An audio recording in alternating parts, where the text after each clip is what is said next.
brake shoes out and the handbrake adjusters, because they're bound to be seized because it's a Freelander one.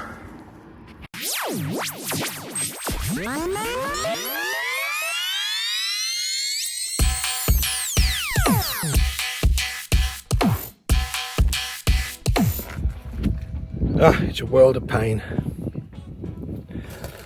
I'm just videoing this so I know where all the springs go.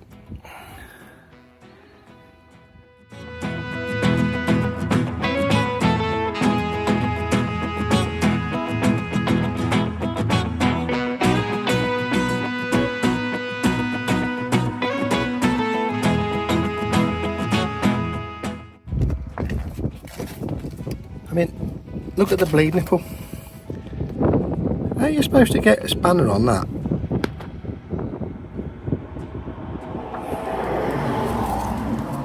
There's nothing there.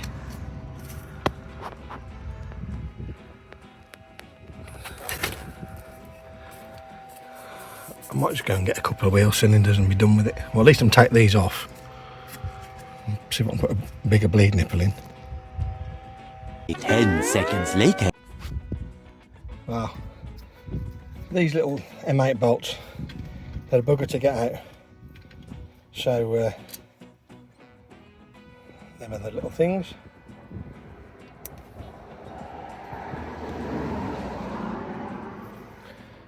So, I'll use a Brummie Spanner, whack that down there, chisel away the back of that, smash it out, job done, because I'm replacing them. And it was all in anyway. The corroded hit at the back, which pushed the cylinder forward, which is why I couldn't get onto the bleed nipple, because it was supposed to be further back onto the plate.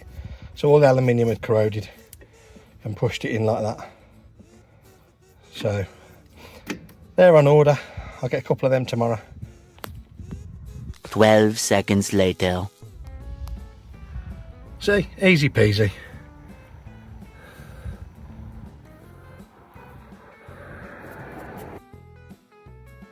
For the sake of £8 for a cylinder, it's coming off and being replaced, because I think if it's corroded that much, it ain't safe anyway, is it?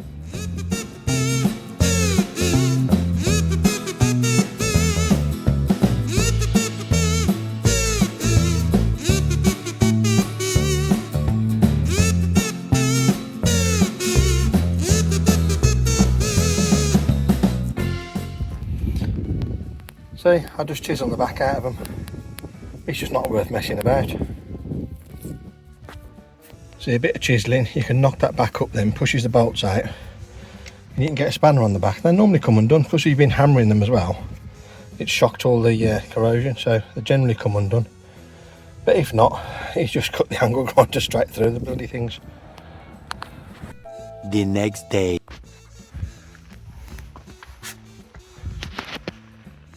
That's the mud shield off the back plate, which I'm not refitting. I had to straighten out a little bit of the back plate so that the wheel cylinder sits on properly. I'll whiz you around the back there. So at least now I can get onto the bleed nipple. These bolts that hold the wheel cylinder in, they're a Landrover part, but M8 12mm will fit, so it's a standard 10mm head on there now for the next mechanic, which won't be me if I sell this.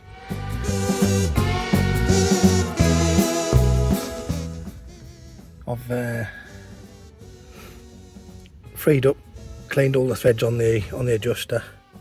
I always put a bit of copper grease on the threads where they're supposed to or not, but I have done since the days of the Vauxhall Astra. So the shoes are okay, but I am going to replace them because I've got some. And that's the sort of rough layout of the springs. Oh, the other thing I've done is I've cleaned these retaining pins up. Probably could do with new ones, but we should get away with those.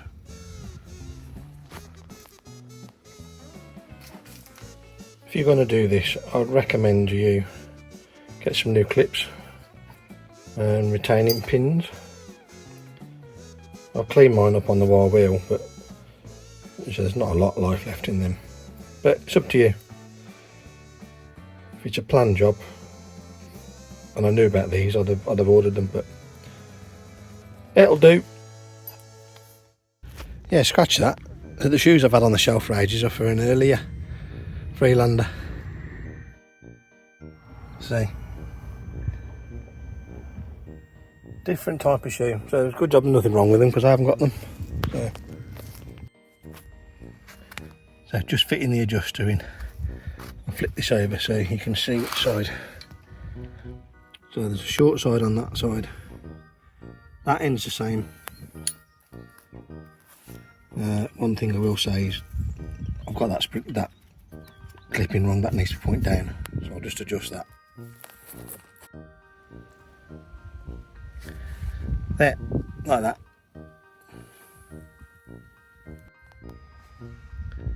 They're fully assembled with all the springs.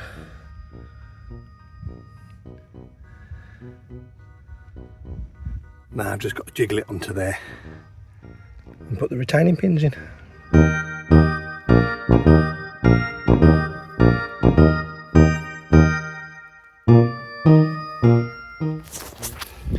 This is a bit fiddly, handbrake cable, but it will go over.